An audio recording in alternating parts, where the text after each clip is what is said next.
Cherry Blossom family, what is happening? This is Derek with another episode of What the Hemp Wednesday, where we bring you hemp news from around the country and around the world. And today we're going to start in Oregon, where regulators will enact a ban on cannabinoids produced through the laboratory process. We're talking about Delta 8 and some of the other, what they call synthesized cannabinoids. This goes into effect July 1 and prohibits the sale of lab-made cannabinoids, including Delta 8 and others, at other supermarkets, drugstores, and other retailers that have not obtained a special license. So if you want to sell this stuff in Oregon, they don't care if you produce it. They just wanted just some safety measures. This is coming from the Oregon Cannabis and Liquor Commission. You need a special license to sell the stuff.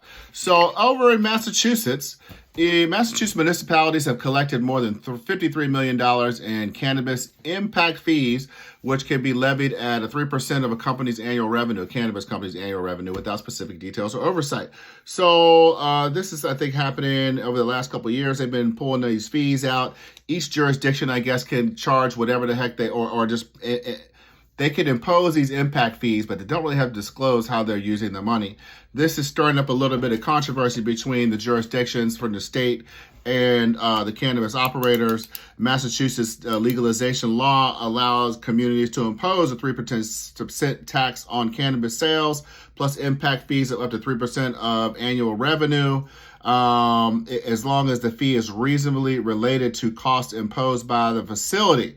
Now, they're saying some of these costs have been like increased traffic, whatever, but we'll see how that goes. It seems like they're kind of the sticking point, and it's even kind of funnier because one of the cities that collected the most, Fall River, they collected $5.34 million, and their mayor, the former mayor, Giselle Correa, was sentenced in September to 6 years for extorting cannabis companies during his time in office. So we'll keep you abreast on how that's working out for Massachusetts. But in better news, all right, D.C. is on the ball. Last week, D.C. City Council, they unanimously proposed a bill that bars most employers, not federal government, from punishing workers who use cannabis or test positive on weed screenings.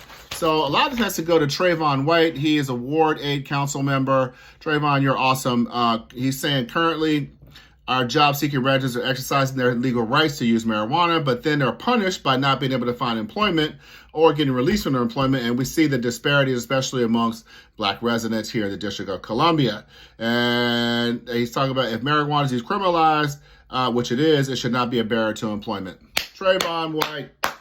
That's it for today. We'll catch you next week with a little more What the Hemp Wednesday. As always, like, subscribe, share, and comment. Boom.